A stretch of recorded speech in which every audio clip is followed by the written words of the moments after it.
What's up, guys? Today we're doing a review of the Motorola Atrix 2 through AT&T. AT&T sent us this phone for review, and we'd like to thank them for that. On the side here we have a button that we use for camera, and then your volume buttons. On the top you have a headphone jack and power button. On the side you've got your USB and HDMI cable. On the bottom you got nothing. There's the front of the phone, as you can see the fingerprints as well. It does have a front facing camera as well as a back camera, 8 megapixel. So to go over the phone here a little bit, this is the Motorola Atrix 2, but it is not 4G, although you will see a 4G logo up here in the top. This is just HSPA. It's not actual LTE 4G. So you're not quite getting 4G.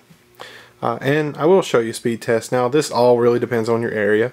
My area just recently got updated to 3G. I didn't even know we had 4G here, but when I got the phone it said 4G. So reasonably fast, I would say. Probably better than I've gotten in any other phone.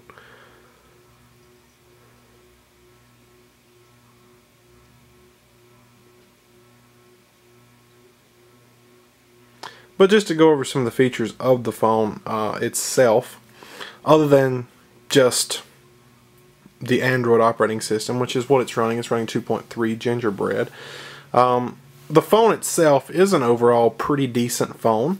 I've been using it in most cases recently where the iPhone wouldn't perform on stuff like Skype and MSN Messenger. Those were repeatedly crashing on the iPhone for whatever reason, so I brought them up here on the Android and it worked just fine. If I had a complaint about this device, it'd be the battery life. Definitely not what I expected, especially coming from an iPhone to the Atrix. I just expected it to be a lot better than what it is.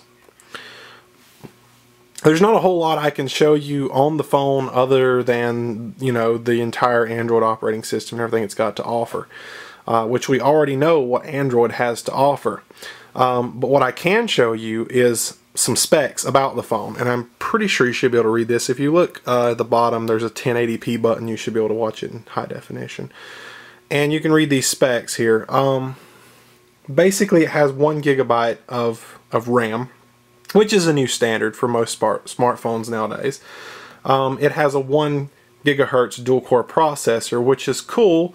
I actually read that the dual-core processor wasn't compatible with Android yet. I don't know. That was something that I heard from Charlie over at Hot Tips. I'm going to blame him on that one. but I don't know any facts behind that. I actually don't study Android at all, so I don't really know. But this one does have the dual-core processor. Has an 8 megapixel rear-facing camera, which also does 1080p high-definition video, which again is just becoming a new standard for smartphones. As for features of the phone, like I said, that's all about the Android operating system, and would pretty much come with any Android phone running Android, so it comes on this one. Some of my favorite features were the mobile hotspot. And I'm not sure if the phone that they sent me here actually has mobile hotspot on its plan or not. I honestly don't know. I have no way of checking that. But there's the weather. I forgot to mention that too. I don't know if it actually has mobile hotspot on it or not as far as a plan feature. But it does work. I did test it here at my house, and I was getting more than 3 megs a second like I showed you in the speed test a few minutes ago. I'll run another one. I like to run several so I know what it does and what I get. So mobile hotspot was a plus to the Android, and I think that comes with all Androids, so it's not really this particular phone kind of deal. Really, I think I've said everything I can think to say about the Android Atrix, or the Motorola Atrix 2, the phone itself.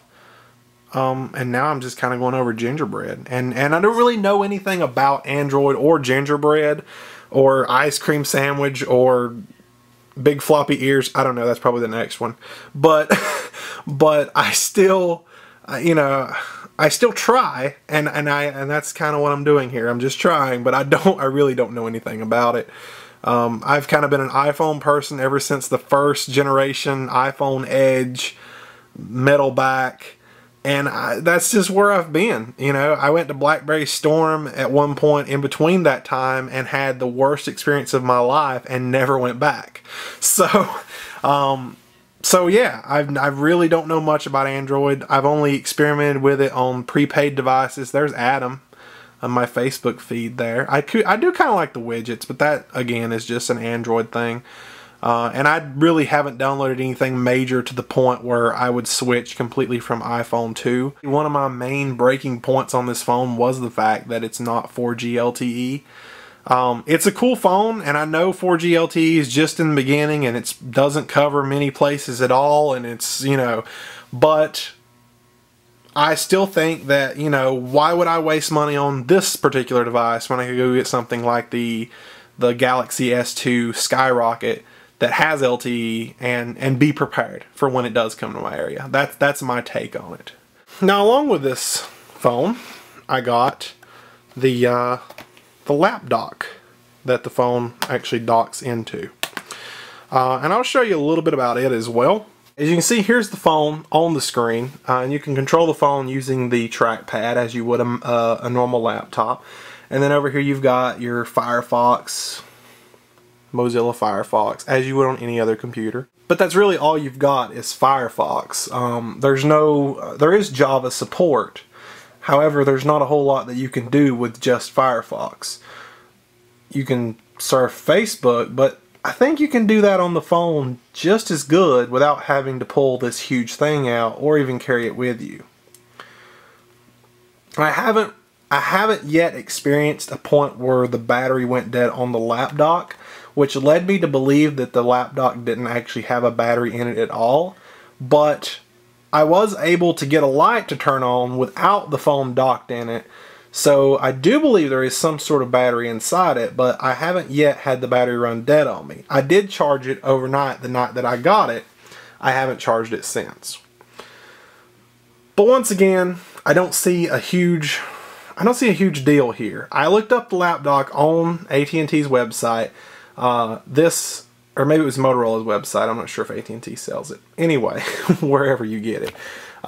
This particular laptop was $299. And my honest opinion is, if you're going to go spend that kind of money on a laptop, why not get a netbook? In most cases, because this here's like a 10-inch screen. So a netbook would be more reasonable. It's running an actual Windows operating system. You can actually download stuff to it. And this one, you're really dependent on what the phone has as far as memory, which is another downside to me. And I think it's just, maybe it's just Android. Maybe I'm biased against Android. I don't know. It's just my personal opinion. But when I was downloading apps earlier, I actually ran out of space, and it didn't bother to use the memory card on its own. So you have to manually move the stuff to the memory card, and half the stuff you download isn't movable. So that's a real huge downside. As you can see here, we got the phone controls, and I'll try and make it go back to the main, but it's not doing it. There we go. And I mean, you can pull up the phone and call. And the Lapdock itself doesn't have speakers, so it actually comes out of the phone speakers back here, which is a little weird. I actually found myself closing the Lapdock and picking the phone up in order to use it. It was more of an inconvenience to use the Lapdock than it was to just get the phone. A little glare there. So, just straight up, the Lapdock is a total waste of money, in my opinion. I wouldn't buy it. I wouldn't buy it. I hate to give a bad review on this, but I mean, I'm going to be honest with you guys. I know that it was provided to us free by AT&T. We appreciate that, every bit of it. And we look forward to continuing to receive these devices to review. But for the Motorola Atrix 2 and the Lapdock, yeah, it's a great device. I have found myself using the Atrix 2, not the Lapdock. I have found myself using the phone other than my iPhone in situations where my iPhone just simply wouldn't work, such as Skype and MSN. So to cap on the Motorola Atrix 2, I'm going to do a little voiceover here. You're going to see me doing loading up some web pages, just kind of an example of how well it works and how fast it goes on 4G. And I'll talk a little bit about it and what I experienced with it, basically.